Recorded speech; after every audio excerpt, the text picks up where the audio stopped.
Accordingly মাতিছিলে যেনেকৈ মই হাজিৰ হ'ব লাগে একৰ্ডিং টু হাইকোৰ্ট মই তেনেকৈ আজি মোৰ ষ্টেটমেণ্ট ৰেকৰ্ড কৰিলোঁ আৰু সেয়াই যিমানখিনি কপাৰেশ্যন মোৰ ফালৰ পৰা লাগে মই দিলোঁ। ইতিমধ্যে আপোনাক সোধ কৰিছে নেকি আজি?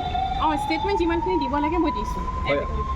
আপোনাক কেনেধৰণে আপোনাৰ যিহেতু কৈছে 1.5 লাখ টকা আপুনি কেৱল পাইছিলে বিশাল বৰা গোচৰ কি ক'ব সেই সম্পৰ্কে যিহেতু কেৱল মাত্ৰ আপুনি কোম্পানী দৰবৰ কোম্পানী খুলিবলৈ পইচাটো লৈছিলে? অঁ সেয়াই সেইখিনিয়ে যিমানখিনি আপোনালোকে শুনিছে তেনেকৈ সেইখিনি তেখেতসকলৰ লগত এভিডেঞ্চ আছে যিমানখিনি এভিডেঞ্চ তো একৰ্ডিংলি এভিডেঞ্চ আৰু ফেক্সুৱেল এভিডেঞ্চৰ মতে সিহঁতি কাম কৰি যাব। আপুনি এই গোচৰটোত কোনোভাৱে জড়িত নহয় তাৰমানে? মই নহয় বুলিয়ে ক'ম কাৰণ মই নহয় সেইটো কাৰণে মই ইমান দিনে নিজকে ছেফ ৰাখিবলৈ মই চেষ্টা কৰিছিলোঁ। আৰু ৰাজীৱ বৰাৰ নামটো আছে আপোনাৰ স্বামীৰ নাম আছে? Thank you so' much.